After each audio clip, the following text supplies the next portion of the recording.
Bonjour, you cheese-eating surrender monkeys! I feel like it's some sort of law that every 10 years or so you have to have another go at remaking something to do with Andre Dumas' Musketeers, a bunch of heroes who hang around with the King of France, getting in and out of trouble with lots of swashbuckling, daring-do, colourful characters, high stakes, yada yada yada.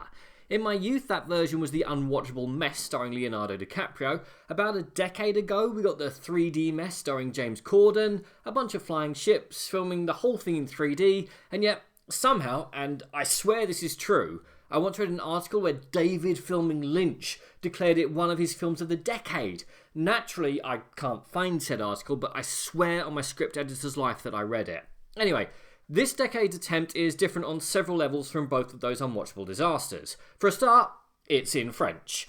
Bonjour, you cheese-eating surrender monkeys! Which makes sense. It's a French film made in France starring Eva Green and several people who aren't Eva Green. But I feel that this alone will doom the film amongst the unwashed masses who long ago traded the ability to read for the ability to enjoy the repetitive CGI-infested sludge masquerading as blockbusters that Hollywood routinely pours into their eyes. The 15 rating isn't going to help in the UK either. Films like this should top out at 12A because that's where you're going to get bums on seats. Families going to see a film together which they remember from their youth being full of swashbuckling, daring-do, colourful characters, high stakes, yada yada yada. And in theory, it could have filled a nice hole in modern cinema, especially since blockbusters appear to be taking a few weeks off. But let's leave aside the fact that it's in the wrong language to do well here, it's in the wrong rating to do well here, and the fact that there's no marketing and advertising that I've been able to spot. It's also not a very good film, with some of the worst day-for-night filming I think I've ever seen. I was more convinced it was nighttime the last time I put some sunglasses on during a baking July day. Well, actually, that's not entirely fair. There's a lot here to like. Eva Green is a very good Milady de Windsor, although she suffers from one of the major flaws in this film, which is that everyone is about 15 years older than I feel that their character should be.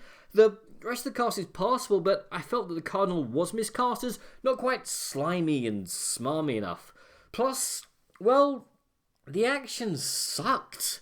And in a swashbuckling adventure film, that's sort of an issue. I mean, the sound design of the film is fantastic, with every pistol shot sounding like a cannon, but it's wasted. The director has a thing for long single-take fight scenes, which didn't work for The Last Airbender and isn't working now. It also doesn't work that they're following the Jason Bourne approach of shaky cam, close-ups, and me having no idea what the living film is going on. I'd buy shares in aspirin companies if I thought this film was going to bring that back, but I don't, so I won't. But I think my main issue with this film is that I just didn't have any fun.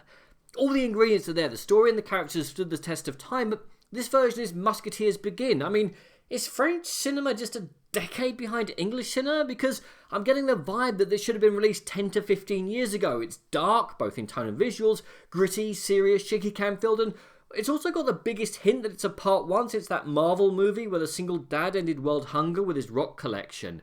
But there were some moments that I liked, even if it did seem to be labour under being an origin film, a setup for a part 2 film, a film that doesn't really seem to get going until the second act, but a film with some good moments, not enough to get me excited for part 2, but enough that I'll probably check it out, because ending films on cliffhangers does tend to get my bum back into the seat. But that still doesn't change the fact that if I do want a fun, exciting, swashbuckling film, then The Mask of Zorro hasn't gone anywhere.